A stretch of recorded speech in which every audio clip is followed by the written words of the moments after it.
The same as we're prepared for every game, and that's just solely focus on ourselves. We always review the previous matches, and at the same time we're trying to improve ourselves as a team and individually, camp by camp. So we're preparing fully as we would as if we want to improve as a team, regardless of who we're against. Yes, we respect them massively and we do our same preparation, but it's a fully focus on us. And is it quite interesting to have a friendly where two teams are working towards a goal, because they've also got a big playoff match in March where they're going to try and qualify for the World Cup. So does that add to the friendly aspect to have two teams that are playing for something? I don't think there's no such thing as a friendly, to be honest with you. It's a competitive match. We have a very competitive team, we have a competitive coaching staff, and we want to be a competitive nation. So any of these games that we can get, regardless of the opposition, we're going to attack it like we want to win it. A friendly, of course, like you said, no friendlies in football, but are you going to use this opportunity to perhaps try new things that you want to work on, attacking transitions, defending transitions? Nothing in particular. We know what we need to improve on from the last two games, which are two very positive performances.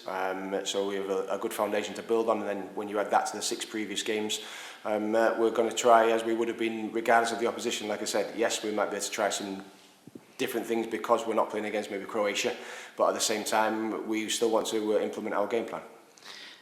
Are there any young players that are perhaps, going to be given a chance to get some minutes? I know you like to give young players a chance. A friendly might be the perfect opportunity. Any young players that have been impressing you in this training camp? Yeah, everybody that's come in so far has been fantastic. I think they know now, after 6 games, that there's an opportunity for anybody who comes in and is training hard enough and earns that position. It's not given anymore. We don't select the team before camp. I don't think anyone can guess the team that I'm going to play most of the time. We don't know ourselves until the boys come in. I think that's the fairest way of approaching it. So they know they're coming in with a clean slate, looking to impress not only myself but their other teammates as well, and members of staff. And then when we come to select that squad, it's whoever's playing the best at the time. And the under-21s run at the same time, the same international window. A couple of players that featured for the senior squad are in the under-21. How much of a headache is that for you? Do you consider the under-21s and making sure they've got a balanced squad, or is it, if they're good enough to come into the senior team? No, we do have a big consideration. We work very closely with the 21s. We try and get a good balance between not weakening them too much. At the end of the day, we want to pick the best place for the senior national team.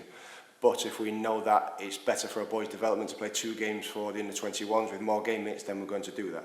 I think you look at someone like a Luca, Jayden Bartolo, and there's a few other boys you could put into that as well, where they could easily have been with us for the right reasons. But it's better for them to go there, maybe play or be guaranteed a lot more minutes, than come with us and maybe just be on the bench and get a few minutes.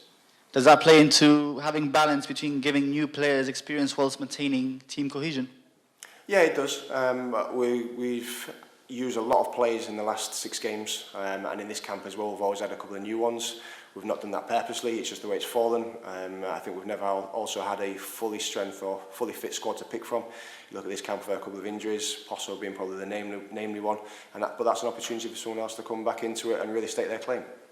And just finally for you, Scott, how useful will this game be ahead of a big qualifier against Croatia? It will, because it means that there's no pressure on us going out to do anything in the game. So I'm not having to either hold on to a win or go for whatever it may be. So we can approach it in regards, if I need to make subs for the right reasons, I can do that without considering the next game. So we'll be attacking this game as we want to win it, but at the same time we do have to respect who we're playing in a few days' time.